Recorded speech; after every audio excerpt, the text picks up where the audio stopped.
Bismillah. Assalamualaikum warahmatullahi wabarakatuh. Teman-teman sekalian, alhamdulillah kita dipertemukan lagi oleh Allah Subhanahu wa taala dalam program podcast Bincang Setai, yang mana kita kali ini kedatangan lagi Ustadz, dan alhamdulillah beliau saat ini sudah ada di studio.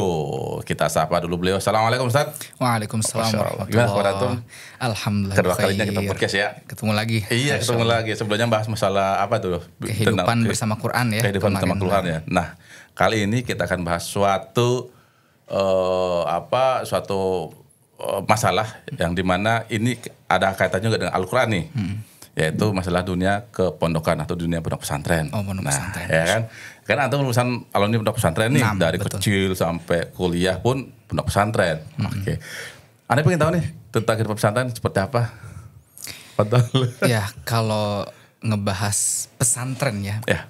Yang terbesit di pikiran Ana, tempat di mana jiwa-jiwa merdeka ditempa. Ya salam. Ya salam. Maksudnya apa tuh jiwa merdeka ditempa? Iya. Apakah maksudnya pondok pesantren ini adalah bengkel ahlak atau seperti apa? Karena kan masyarakat kalau sudah namanya pesantren, anak nakal dipondokin. Oi, lu kalau nakal lagi lu gue pesantrenin lu. Kayak gitu loh. Ya, di pondok pesantren itu memang beda ya sama kehidupan di luar pondok pesantren. Ya. Terutama dalam segi kesehariannya. Ya, tempat di mana sejauh kita melangkah itu tidak ditentukan dari hal-hal yang biasa ditentukan di dunia luar. Kalau di pondok pesantren itu kemajuan seorang siswa itu dilihat dari bagaimana dekatnya dia sama Allah Subhanahu wa taala.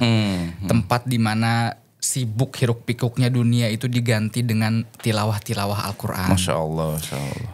Tempat di mana gak diombang-ambing dengan arus zaman seperti itu. Tempat di mana kehidupan itu syarat dengan akhlak yang baik, ilmu, ibadah dan sebagainya macamnya. Tapi kalau dikatakan bengkel sih, ya kita katakan ini salah ya maksudnya. Justru ini bisa dijadikan dalih bagi para orang tua, Bang. Kalau misalnya kita katakan pondok pesantren di bengkel, orang tua akan, oh ya sudah masuk pesantren. Kalau anak saya nggak jadi berarti yang salah pondok pesantren.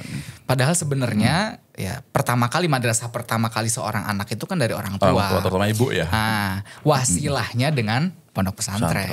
Gitu. Masalahnya adalah ketika ada anak yang nakal, kecenderungan orang tua atau pikiran orang tua pasti akan dipondokkan. Misalnya udah di sekolah umum nih, udah nggak bisa diatur oleh guru segala macam, akhirnya dipondokkan. Seperti itu gimana tuh Ustaz? Ya kalau dikatakan salah ya tidak, maksudnya bagus, sebenarnya bagus. Cuman ketika ada stigma bahwa pondok pesantren ini tempat orang-orang nakal, nah ini salah.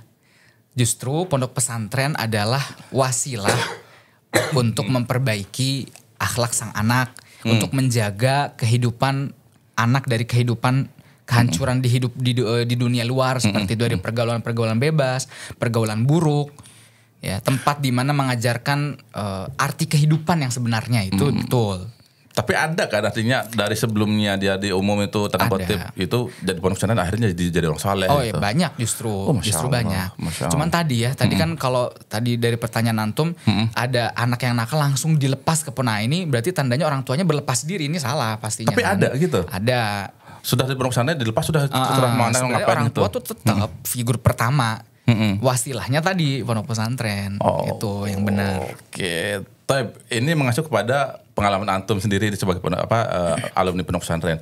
Apa sih yang pertama kali terlintas di benak antum ketika mendengar kata pondok pesantren? Dulu nih masih kecil nih. Iya.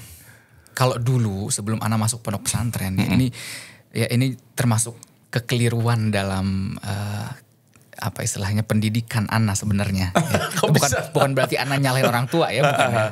Dulu ketika Ana masih kecil, ketika Ana bandel tuh, Umi Ana bilang jangan bandel nanti Umi masukin pondok. Nah itu dia, kan ada relate yang tadi Ana. Nah itu salah sebenarnya. Jadi yang di pikiran Ana tuh pondok pesantren tuh ya itu tadi isunya bengkel. Penampungan anak-anak bandel. Ya itu dulu ya. Ya kalau sekarang ya sudah tidak. Ya. Pondok pesantren itu ada tempatnya orang-orang yang sadar bahwa hidup ini bukan hanya di dunia gitu, dunia dan akhirat. Artinya antum terjun ke pondok pesantren tanda kutip orang tua kan ngomong seperti itu kan. Antum dulunya ya namanya anak kecil mungkin kan badal kalian nanti masuk pondok pesantren gitu ya. Betul. Tapi alhamdulillah kan antum gak ada penyesalan kan setelah itu. Cuman gini, stigma yang pemikiran yang dimasukkan oleh orang tua tuh tadi ya bahwa kalau bandel masuk pondok. Tapi ketika masuk pondoknya ini bukan karena anak bandel, enggak. Memang karena orang tua tuh sudah paham, sudah nyadar bahwa pondok tuh ternyata tempat yang bagus untuk pendidikan karakter dan sebagainya macamnya bagi sang anak di zaman kayak gini begitu. Mungkin untuk ada nasihat sedikit nih untuk orang tua yang ketika menemukan anaknya nakal, terus seolah-olah pondok pesantren adalah sebuah ancaman nih bagi anak untuk menakut-nakuti gitu kan. Apa nih kira-kira nih untuk orang tua? Iya, tentunya tidak seperti itu ya. Justru kalau malah dibangunkan pemikiran bahwa pondok pesantren ini tempat yang isinya anak-anak nakal, nanti anak ini akan punya tekanan tersendiri kalau masuk pondok pesantren. Pressure tersendiri. Dan itu bisa jadi trauma masa kecil kan. Nah, bahaya seperti itu. Nah, termasuknya anak pribadi dulu Bang. Ya nanti mungkin kayaknya ada pertanyaan tentang bagaimana di kehidupan pondok ya. Tapi itu anak termasuk orang yang homesicknya paling panjang tuh di pondok pesantren. Widih. Mungkin karena tadi ya pemikiran stigma dari kecilnya sudah seperti itu. Ya kalau misalnya ada orang tua ingin menjadikan pondok pesantren sebagai wasilah untuk memasukkan anak yang dalam tanda kutip tadi bandel tadi, ya itu bagus. Tapi pondok pesantren yang asal usul jelas, asal usul agamanya, pendidikannya, pendidikan sunnahnya, ilmunya dan sebagainya macamnya itu perlu itu dipilih. Masya Allah. Oke, kemudian ini Sat, apa pengalaman pertama antum yang paling berkesan saat masuk di pondok pesantren? Yang berkesan loh ya, bukan yang negatif, tapi yang berkesan. Berkesan. Kalau pengalaman pertama biasanya jarang yang berkesan ya, lebih ke tantangan baru gitu. Homesick mungkin gitu. Karena jujur anak ini bisa dikatakan anak manja dulu, anak mami lah ya. Masuk pondok pesantren ketemu orang-orang yang latar belakangnya macem-macem. Dan pergaulannya nggak sama kayak pas waktu anak di rumah gitu. Ada yang bercandanya mereka ngobrol biasanya tuh harus nabok. Gimana kabar Pak? Tahu-tahu biru. Ya itu macam-macam seperti itu, kaget sebenarnya bukan ya. Kalau kesan baik sih hampir jarang ya. Hampir jarang, lebih ke kaget. Terus juga ya tadi ya ketemu teman-teman yang macem-macem latar belakangnya sehingga membuat anak itu paham ternyata seperti ini hidup itu. Ketemu orang-orang banyak itu nggak semuanya sama kayak kita, sehingga menumbuhkan rasa empati yang lebih tinggi dan macem-macem gitu. Itu sih sebenarnya. Setelah antum masuk pondok, sudah bergaul dengan lingkungan pondok, apa sih kesan yang paling memang antum bikin apa ya? Oh, pondok pesantren ternyata seperti ini gitu. Ya, kesannya yang paling luar biasa yang Ana hadapi bahwa pondok pesantren itu memang tempat anak-anak yang belajar masa depan. Sebenarnya seperti sebenarnya itu. Ya. Iya. Walaupun terkadang ada aja kan pemikiran apalah tentang pondok pesantren, tapi ternyata anak-anak yang masuk pondok pesantren, yang belajar di pondok pesantren, itu insya Allah kemungkinannya itu lebih bisa menjaga kepribadiannya dari pergaulan buruk ketika mereka lulus dari pondok pesantren nanti. Dan itu kesan terbesar Ana ketika ketemu orang-orang yang dalam artian mungkin backgroundnya nggak mendukung mereka untuk belajar agama, tapi mereka punya semangat tinggi untuk belajar, ibadah. Dan Ana nyaksiin orang-orang yang seperti itu, yang agamanya itu benar-benar kuat dan sehingga ketika lulus pun mereka tidak terombang-ambing dengan kehancuran yang ada di zaman ini seperti itu. Kemudian ini, apa tantangan terbesar di kehidupan pondok pesantren? Oh macam-macam ya kalau tantangan. Nah itu yang tadi Ana katakan, justru malah kesannya itu agak minim, lebih ke tantangan. Lebih ke tantangan. Paling luar biasa homesick tadi, kangen rumah. Anda sendiri berapa lama tuh homesick? Ana 2 tahun. Homesick 2 tahun? 2 tahun. Nangis mulu tiap hari. Tapi luar biasanya, Ana punya musyrif, punya apa namanya, wali kamar gitu ya. Dia bilang ke Ana gini, Ana tuh kagum sama Fakhru ini. Dia ini siswa Ana, santri Ana yang gak pernah nangis, dia bilang gitu. Padahal Ana yang paling sering nangis, tapi nangisnya di bawah bantal. Di bawah bantal atau mungkin dalam tanda kutip mungkin lagi mandi ya. Sambil nangis, ya Allah, nangis sambil mandi kayak gitu. Nah itulah, dan itu sampai 2 tahun Bang. Sampai karena 2 mungkin tahun? itu pengaruh dari tadi ya, pemikiran yang ditanamkan dari kecil, sehingga mungkin ada trauma masa kecil tersendiri tentang pondok pesantren. Itu masalah homesick tuh. Terus juga masalah apa namanya, kejenuhan karena padat waktu itu. Belajar dari pagi sampai malam gitu. Sampai malam, dan justru dalam istilahnya dalam keseharian itu positif, nilai positif sebenarnya. Kalau kosong, banyak kosongnya kan arahnya malah ke yang buruk kan. Anak muda tuh pengen nyoba-nyoba gitu ya. Tapi karena waktunya terstruktur, terorganisir dengan baik, itu justru bagus. Tapi ya akan menimbulkan rasa-rasa jenuh bagi Dengan sang rutinitas yang siswa. sama setiap hari pasti ada bosen gitu Iya, kan. Ya. seperti itu. Padahal itu kebaikan kita juga sih sebenarnya. Ya itu nanti hasilnya akan dirasakan nanti lah ketika Iya, sudah betul, lulus betul, sebenarnya. Terus juga yang ketiga diantaranya kesulitan-kesulitan yang kita dapati di dalam belajar.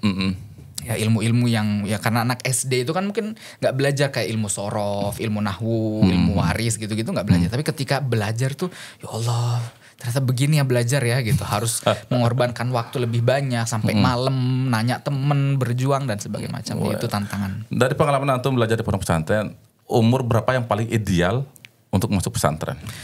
Jangan umur SD kalau saran ana. Jangan umur SD ya, karena Setahu ana mereka juga butuh nggak tahu ada nggak ya pondok pesantren yang ada SD-nya wallahualam. Mungkin ada ya. Mungkin Tapi ada. itu kurang baik ya menurut ana karena itu umur-umur mereka sedang butuh sama figur orang tua di rumah. umur SD ya. Umur SD. Ya kalau mau masuk pondok pesantren boleh dari SMP, boleh dari kelas 7, 8, 9, 10 sampai lulus SMA itu lebih bagus. Karena umur SD itu mereka masih butuh kasih sayang orang tua dan butuh figur seperti apa. Masya Allah, Masya Allah. Antum setelah menalami pondok pesantren, ada perbedaan nggak antara pondok pesantren biasa dengan pondok pesantren tahfidzul Quran? Pondok diniyah maksudnya, pondok Ya, diniyah sama lebih ke fokusnya ya. Kalau diniyah itu biasanya fokusnya ya jam pelajarannya lebih banyak, lebih mendalami ke ilmu diniyah. Karena ilmu diniyah sendiri tuh banyak bang, panjang pembahasannya gitu, luas. Ya kalau yang tahfidz berarti jam terbang di tahfidznya lebih panjang, lebih banyak. Halakohnya lebih banyak, mungkin lebih ke kan tahfidz juga kan ada ilmu-ilmu pendukungnya kan, seperti matan-matan Al-Quran, tajwid, tahsin kayak gitu, itu lebih diperbanyak, lebih intens belajarnya, itu aja bedanya sih. Oke. Afan, kembali lagi ke masalah yang tadi, ada nggak pengalaman teman-teman antum sewaktu mondok itu nggak dikunjungin orang tua selama berbulan-bulan atau bahkan bertahun-tahun? Ada, pasti ada. Terutama anak dulu pas di pondok pesantren itu mondoknya di pondok pesantren yang dibangun untuk korban bencana di daerah NTT. Itu tujuan dibangun awalnya. Kalau sekarang sih sudah berkembang, sudah luas. Sehingga ya banyak orang-orang yang dari luar Pulau Jawa gitu, dari timur, yang di situ anak lihat, masya Allah ya, anak penuh syukur dengan melihat hal seperti itu. Makanya tadi bisa membangun rasa empati lebih tinggi kita, karena ngelihat kondisi orang yang macam-macam. Saya yang dulu deket sama orang tua, saya bisa melihat teman-teman yang jauh dari orang tua gitu, bahkan bertahun-tahun gak ketemu sama orang tuanya. Bahkan ada rasa malu, sampai ada rasa malu kalau anak dijenguk sama orang tua. Dijenguk terus kelihatan temen, itu ada rasa malu. Anak bilang ke orang tua gitu, kalau dijenguk ajak teman-teman yang ngeliat untuk makan bareng, atau nanti kita kasih makan. Intinya hasil dari jengukan orang tua tuh mereka harus mendapatkan buahnya. Dikasih makanan lah, oleh-oleh lah, teman-teman kamar seperti itu. Tapi sejatinya santri pun sangat merindukan kehadiran orang tua kan? Pasti. Ketika ketemu masalah sakit banget. Betul. Terus di teman-teman kita yang mondok itu pasti ketika melihat antum dibawain oleh-oleh tuh pengen juga kan artinya. Nah iya, itu dia, makanya bagi orang tua pun jangan terlalu berlebihan gitu kalau Ngasih mengasih hadiah anak. ke anak. Kecuali ada bagian untuk dibagikan. Di samping itu menumbuhkan rasa berbagi buat anak ya, empati yang tinggi buat anak. Di situ juga meminimalisir iri, tadi dengki. Bahaya seperti itu tentunya kan. Dulu kan antum sempat jadi santri. Kemudian berkembangnya waktu, saat ini antum kan mengajar di pondok. Artinya dari berawal dari pondok, sekarang pun antum ngajar pondok. Nah, tantangan ketika antum jadi santri dulu dengan sekarang, pendekatan yang sekarang yang antum ajar tuh seperti apa? Iya, dulu pas jadi santri, ana sering denger ustadz ngomong A I U E O. Sekarang pas sekarang udah rame jadi, ya? sekarang jadi ustadz, baru sadar oh ternyata yang diomongin ustadz dulu itu saya rasakan sekarang gitu. Oh. Ya, intinya ya berjalan waktu lah begitu. Mau jadi santri itu sebenarnya masa-masa kita tuh belum ngerasain manisnya sama sekali. Arti dari menuntut ilmu ya. Kerasanya tuh nanti. Jadi lagi nyantri ini mereka lagi manjat pohon kelapa nih, tinggi, berat, capek, pegel gitu. Tapi sudah metik, sudah turun, nah udah nggak kerasa tuh capek tadi manjat itu. Karakternya sangat berbeda-beda kan? Pasti. Itu pasti mengolah emosi dan jiwa atau jiwa. Itu jadi bekal pertama seorang guru tuh sabar. Dadanya harus lapang gitu. Di pondok itu. Iya pastinya. Ada nggak santri yang bikin ustadznya kagum gitu? Kira-kira dalam pondok. Ada itu. Jadi memang masa-masa muda itu kan dimana mereka tuh cepat nyerap pelajaran, nyerap ilmu tuh cepat. Dan banyak sekali terkadang seorang guru tuh mendapati siswanya lebih pintar dari dia.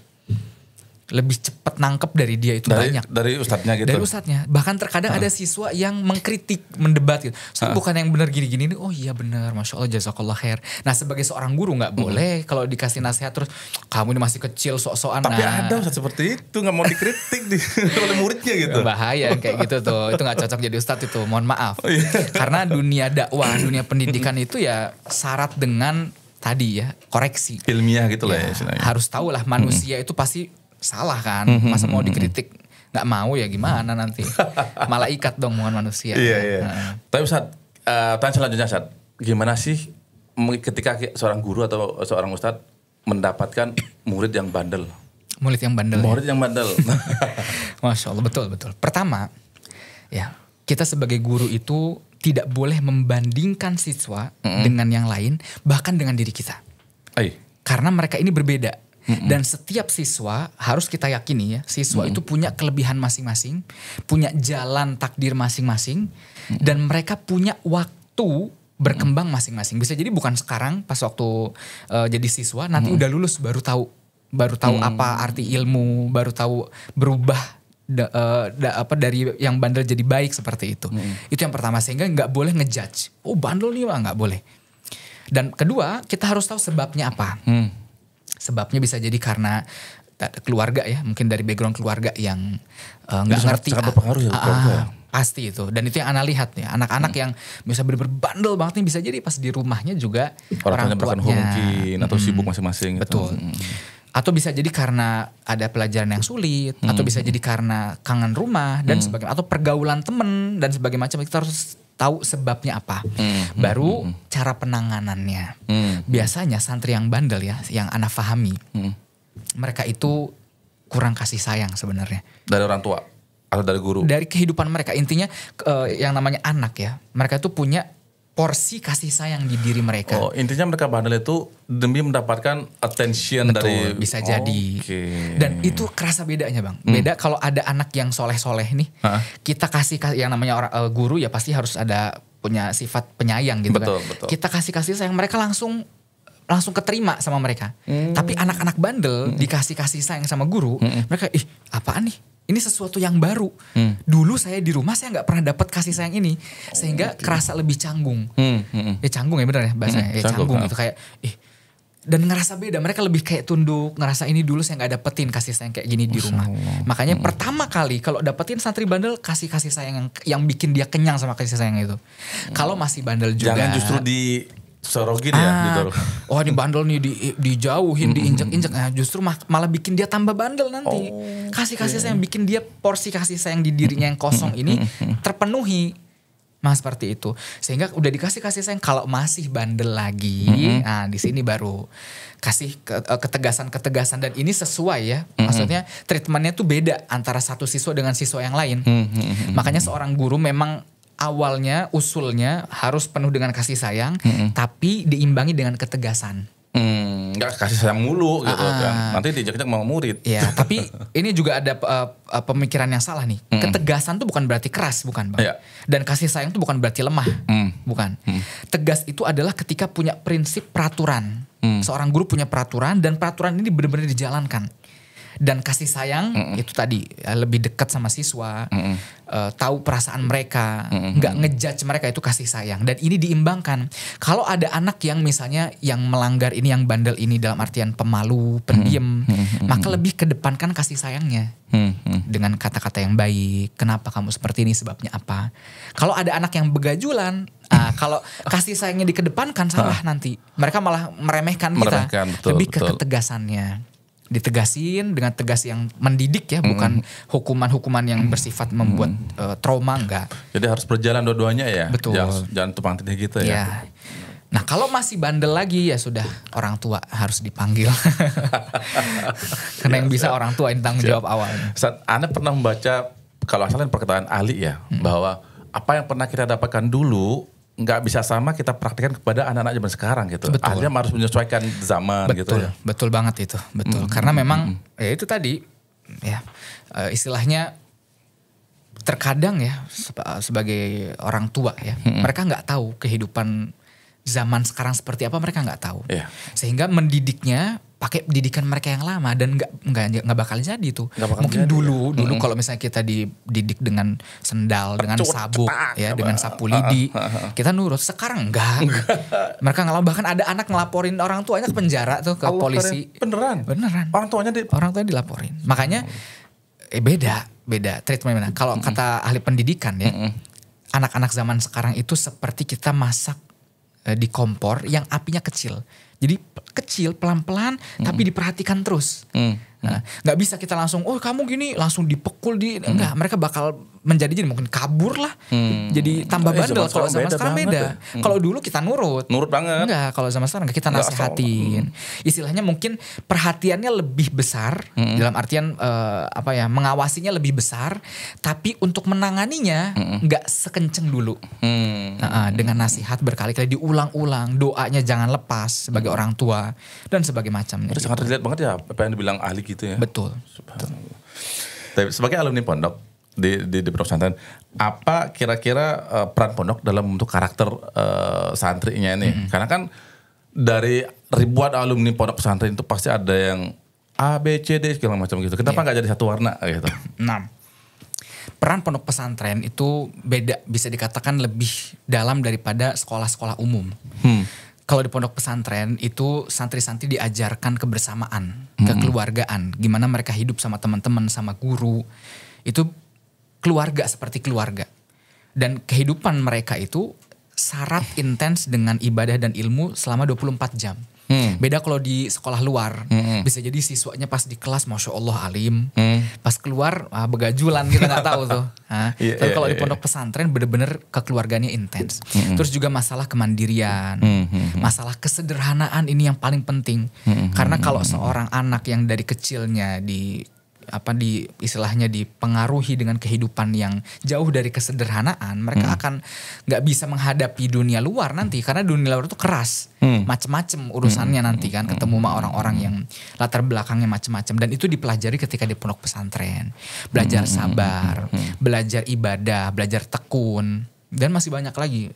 Terutama dalam masalah akhlak, masalah adab dan akhlak. Ini erat. Kalau namanya pondok pesantren, hidup di pesantren dengan ibadah pasti ada akhlaknya di situ, diajarin bagaimana akhlak yang benar. Setiap tempat, setiap waktu ada karakternya. Bagaimana kita harus berperilaku itu diajarkan di pondok pesantren. Berarti output dari pondok pesantren itu nggak cuma satu warna kan? Betul. Tergantung dari personalan sendiri. Dan yang katakan juga begini, orang yang lulusan pondok pesantren bisa menjadi apa aja di masyarakat. Betul. Belum tentu, nah kebalikannya orang yang sekolah umum belum tentu bisa kayak betul gitu ya. Itu juga istilahnya kesan yang salah tentang pondok pesantren, bahwa siapapun yang masuk pondok pesantren harus jadi ustadz gitu. Enggak. Justru mereka ini butuh, siapapun itu manusia muslim ya, mereka butuh yang namanya agama. Mereka butuh yang namanya arti perjuangan hidup gitu.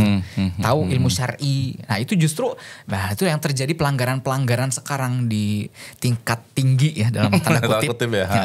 Tingkat tinggi itu ya karena mungkin jauh dari agama mereka. Bisa jadi mereka dulunya anak-anak manja. Misal kita sebut misalnya koruptor nih. Bisa jadi para koruptor ini berasal, kan gak mungkin ujuk-ujuk mereka menghalalkan yang haram, gak mungkin.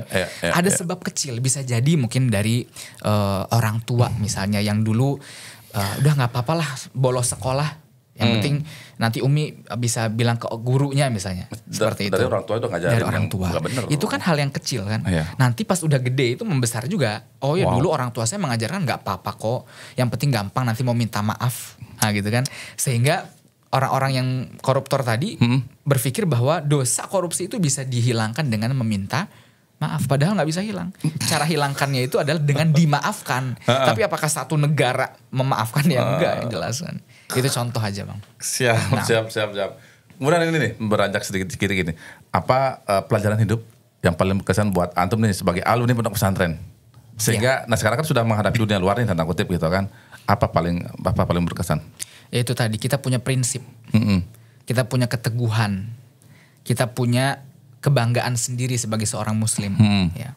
Dan kita ini tahu bahwa yang namanya orang tua terutama ya, itu akan sadar insya Allah ketika umur mereka sudah dewasa, mereka sadar bahwa kalau anak atau kalau seseorang punya pemikiran dunia saja itu nggak cukup.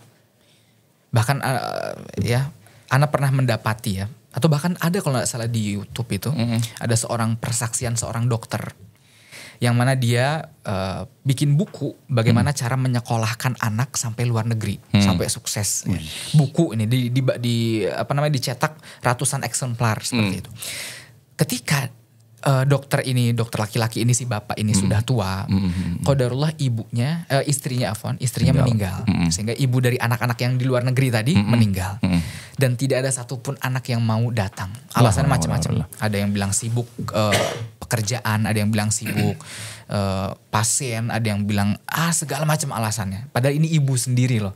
Di situ sang dokter nih langsung menutup produksi buku itu. Langsung dia pindah rumah. Dia bangun uangnya untuk membangun masjid, untuk membangun lingkungan yang dekat dengan agama Islam. Dan di situ dia sadar, dia bersaksi bahwa saya yakin bahwa ternyata arti hidup bagi seorang anak tuh bukan cuma dunia, ternyata akhirat. Terutama sebagai seorang tua ya. Orang tua tuh kalau misalnya dia meninggal, yang paling diharapkan doanya siapa? Anak. Walaupun bisa orang lain, cuman sedikit lah. Kayak kita misalnya, kita sebagai murid nih doain guru aja kan jarang tuh. Yang paling yang diharapkan ya anak. Ini kalau anaknya bener-bener akhiratnya kosong, jelas kerasa nanti sebagai orang tua tuh bakal sadarnya nanti.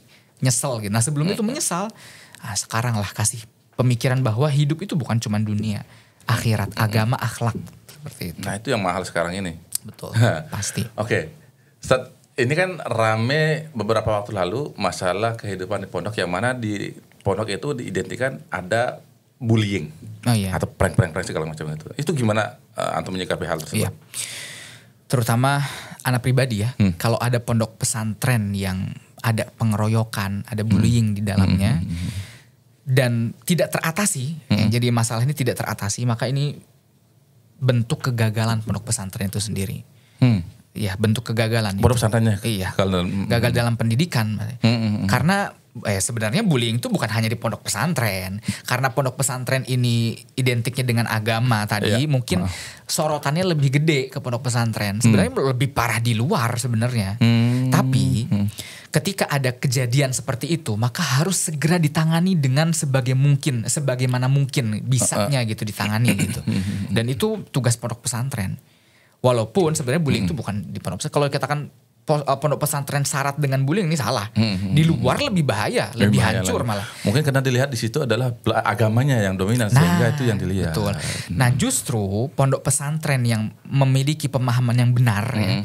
Kalau misalnya pondok pesantren kan syarat dengan Islam ya. Nama Islam kan punya sumber Al-Quran dan sunnah dan hadis. Pemahaman para sahabat. Dan kalau misalnya pemahamannya betul, sesuai sumbernya, insya Allah yang seperti itu akan diminimalisir pastinya seperti itu. Masya Allah. Kemudian gini Sat, antum sebagai ex santri dan sekarang mengajar untuk santri, ada nggak cerita teladan dari mereka yang dulunya tanda kutip begajulan gitu, sekarang selain antum ya, justru jadi orang sekarang. Gitu. Banyak. Ana pernah mendapati ada teman Masya Allah. Dia dulunya itu sebandel-bandelnya siswa. Sebandel-bandelnya mungkin. Ya, bandel. Mungkin hampir pelanggaran tuh udah dia makan semua itu, udah dia rasain semua. Sekarang luar biasa. Dan perubahannya itu sebelum dia lulus. Beda kalau ada yang berubahnya setelah lulus ya. Ini pas mau lulus, dia berubah itu. Bener-bener berubah 180 derajat. Masya Allah. Yang sebelumnya bandel-bandelnya bandel, subhanallah dia menjadi orang yang, kalau sekarang yang Ana lihat ya, beliau ini yang ilmunya luar biasa. Bahkan sekarang pendidikannya jauh dari Ana. Dia sudah doktor, Masya Allah. Sudah dokter. Umurnya sama Ana. Masya Allah. Dokter. Terus dokter? Beliau punya ratusan sanad qiraat lah, Al-Quran lah, buku-buku ilmu-ilmu syar'i, sanadnya bagus. Dan beliau mengelola juga pendidikan ya, tempat pendidikan Quran di situ, dan menjadi figur yang luar biasa, Masya Allah. Mungkin di podcast kita ini mungkin ada yang menonton dari kalangan santri. Nih, apa pesan antum untuk mereka santri yang sedang berjuang nih di pondok pesantren, atau yang bagi mereka yang ingin mungkin masuk pondok pesantren gitu, Sat? Kuncinya satu, sabar. Dan itu ada lagi gak selain sabar? Ya, itu kata yang bisa dikatakan anak sampai enak dengernya dari orang tua anak itu. Karena tadi kan homesicknya 2 tahun ya. 2 tahun. Nah bilang aduh pengen keluar, sabar. Memang sabar itu ya tadi pahit ya. Gak apa-apa ngerasa lelah, ngerasa capek, ngerasa gabut dalam tanda kutip. Bahkan gabutnya santri itu dapat pahala Bang. Karena mereka gabut berada di jalan Allah nih. Gabutnya jalan Allah seorang mukmin ya, merasa sesuatu yang tidak enak itu udah jadi penghapus dosa bagi mereka. Dan beda gabutnya seseorang yang di luar pondok, nggak terarah. Mereka kalau gabut itu kan pengen nyoba yang sesuatu yang baru, malah jadi naudzubillah kan jadi belok gitu ya. Nah, lelahnya kalian nih para santri itu sebentar, tapi manisnya hasilnya itu seumur hidup nanti. Artinya jalani aja sudah. Insya Allah Allah menentukan takdir itu sebelum bahkan ditentukan takdir kita 50.000 tahun sebelum diciptakan langit dan bumi. Nggak usah takut masalah takdir masa depan. Jalani aja, sabar, teguh belajar.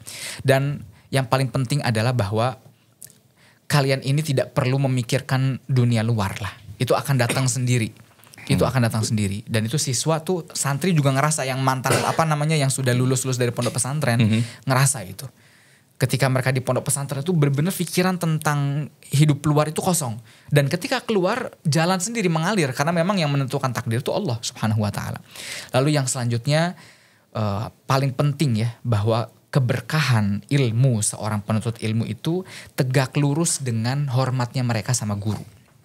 Sama ustadznya, sama ilmunya. Gimana menghormati ilmu, menghormati guru, menghormati para pengajar, ustadz yang lebih tua di sana, itu akan mempengaruhi fix sesuai dengan keberkahan ilmu antum.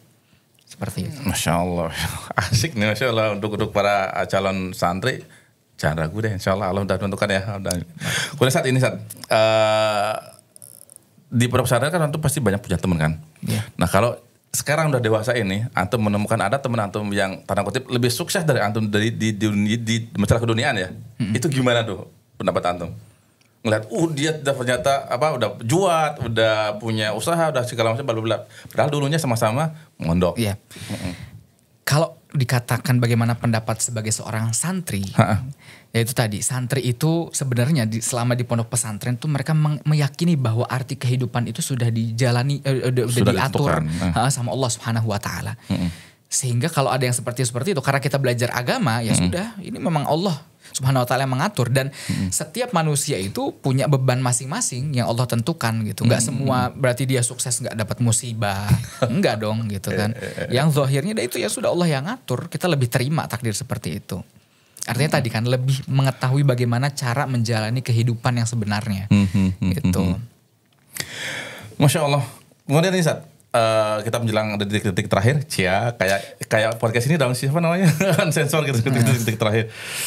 Tapi kalau ada orang tua yang masih ragu untuk memondokkan anaknya ke pondok pesantren, karena kan biasanya di orang tuanya antara bapak, ibu atau orang tua, nenek kakek itu ketika ingin memondokkan anaknya itu pasti ada pertentangan jangan ke situ, nanti begini, nanti situ ini. Nah itu bagian itu Ya biasanya muncul alasan-alasan macam-macam alasan tadi mungkin karena stigmanya pondok pesantren itu bullying ya.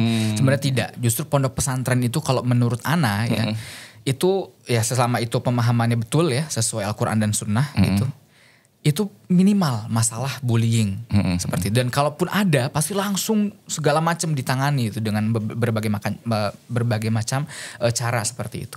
Dan bagi orang tua yang khawatir mungkin takut anaknya kekurangan kasih sayang biasanya gitu kan, aduh gimana nanti anak saya masuk pondok pesantren kasih sayangnya kurang. Justru sebaliknya, itu mungkin orang tua yang anak-anaknya di pondok pesantren ngerasa bahwa bagaimana anak itu lebih menghargai orang tua, lebih sayang sama orang tua, lebih tahu figur orang tua setelah mereka masuk ke pondok pesantren. Ya. Dan jangan khawatir, di pondok pesantren itu mereka belajar kesederhanaan, kemandirian dan jauh dari yang namanya kehidupan luar, zaman-zaman kehidupan zaman di luar gitu ya. Jadi nggak terombang-ambing. Beda kalau di luar itu kan ada yang viral dikit pengen diikutin. Ya, FOMO. FOMO ya. Terus kayak berlomba-lomba terlihat lebih keren dari temennya karena mungkin ini ada yang viral nih saya pengen beli ini, ada yang viral nih saya beli ini yang lebih mahal, jadi iri-irian gitu. Nah kalau di pondok pesantren tidak, dilatih kemandirian, berjuang gimana sederhana, gimana empati, gimana ibadah gimana, dan yang paling penting itu dalam masalah akhiratnya. Luar biasa itu. Kerasa orang tua tuh lebih tahu arti kehidupan yang sebenarnya itu justru ketika siswa atau anak ya paham tentang akhirat. Oke. Menyambung ini, Ustaz.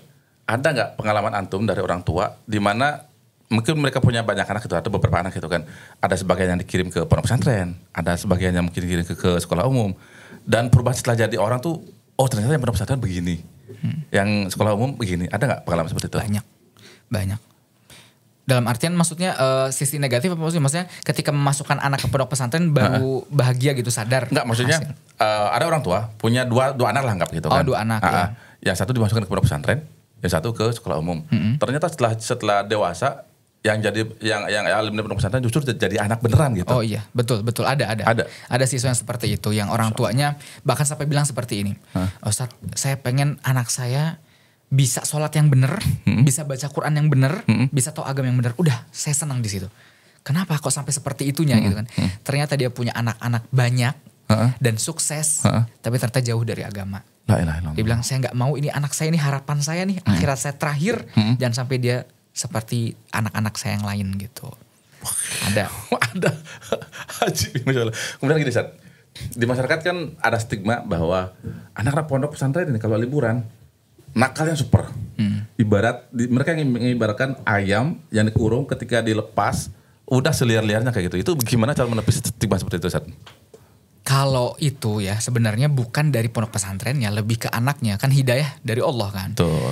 Kalau dari pondok pesantrennya insya Allah sudah berusaha semaksimal mungkin ngajarin yang benar gimana, yang salah gimana.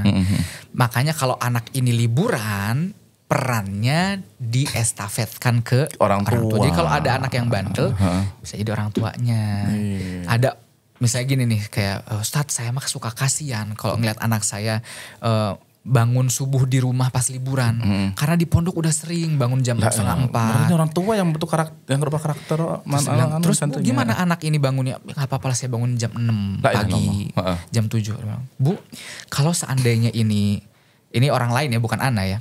Ini kisah orang lain. Kalau seandainya qadarullah rumah ibu kebakaran, Bu.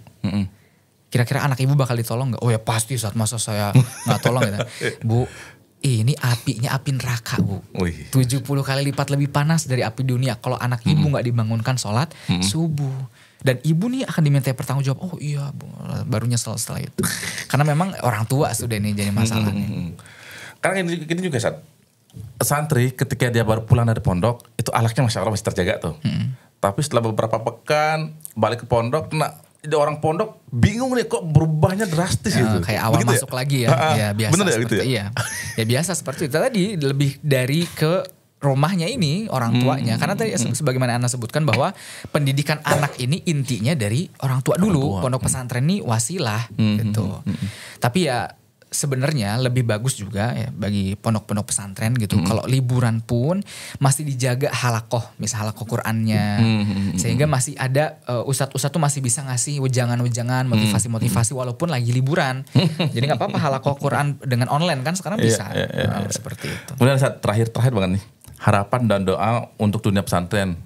Gimana tuh? Karena kan antum ya dari kecil sekarang juga mengajar di pondok, kita harapan dan ini doa untuk dunia pesantren apa nih ke depannya? Harapan Ana ya pondok pesantren semoga terus bisa menjadi benteng terdepan dalam menjaga akhlak anak-anak ya, menjaga pergaulan mereka, menjaga masa depan mereka.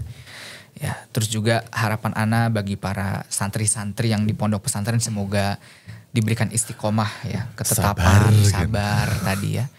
Ya nantilah, kerasanya nantilah, jangan sekarang insya Allah. Nanti kalau sudah lulus baru kerasa manisnya belajar agama tuh seperti ini. Dan ketika melihat teman-teman yang gak belajar baru kerasa itu.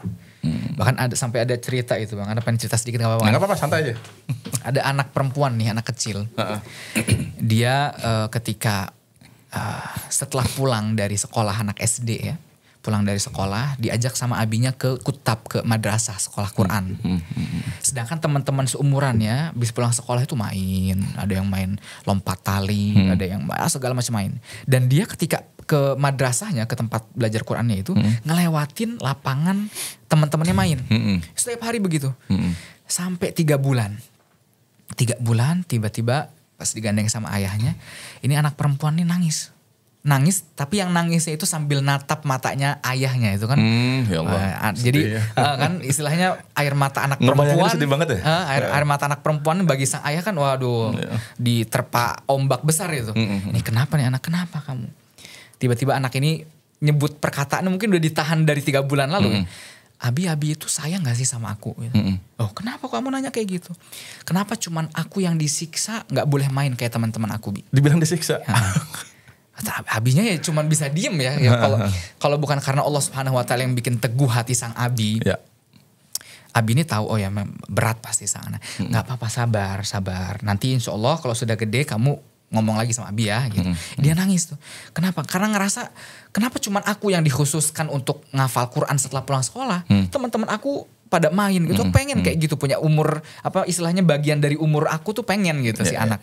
Kata Abi ya udah sabar ya, ayo kita belajar. Abinya nggak bisa berkata-kata karena ya nangis kayak itu kan hatinya terenyuh juga orang tua kan. Aja dengerin Sampai akhirnya si anak ini udah SMP kelas 3. Ini kan SD dia, berarti sekitar ya 3 tahun 4 tahunan setelah SD itu. Si anak ini udah selesai 30 juz. Masya Allah. Dan pastinya kejadian yang dia nangis tadi itu udah lupa. Lewat. Abinya masih ingat. Karena pada saat itu benar-benar kehabisan kata-kata gitu ya. Kata abinya, nak sini. Disuruh duduk berdua. Kamu masih ingat gak dulu pas waktu SD. Pas 3 bulan setelah kita belajar ke Kutab. Ke tempat madrasah Quran. Kamu nangis ini dan itu. Oh iya Bi aku masih ingat. Sekarang Abi tanya ke kamu. Gimana seandainya kalau dulu kamu nangis. Terus Abi nurutin kamu. Gak belajar di Kutab. Bagaimana seandainya kalau dulu kamu mengambil umur kamu seperti teman-teman kamu yang lain. Jadi main-main terus. Sekarang Abi tanya ke kamu. Mana yang lebih kamu pilih setelah umur kamu sekarang ini? Mana yang lebih kamu pilih? Al-Quran yang ada di dadamu atau teman-teman kamu yang seumuran yang sekarang tidak punya Quran di dada mereka? Anak ini nangis. Tapi nangisnya beda yang sebelumnya. Sekarang nangis bahagia. Kata sang anak, jazakallahu min abin khairan. Semoga Allah membalas kebaikanmu sebagai seorang ayah yang baik begitu. Baru kerasanya sudah lulus. Masya Allah. Tapi Ustaz, berakhir sudah nih perbincangan kita nih, gak terasa kalau dilanjut gak akan ada habisnya nih. Tapi Ustaz Jazakallah khairan sudah menemukan waktu di studio Bali Mengaji. Tapi teman-teman sekalian, alhamdulillah kita sudahi saja pertemuan kita pada kali ini dengan membaca doa kafaratul majlis. Subhanakallahumma wa bihamdika asyhadu an la ilaha illa anta astaghfiruka wa atubu ilaik. Assalamualaikum warahmatullahi wabarakatuh. Waalaikumsalam warahmatullahi wabarakatuh.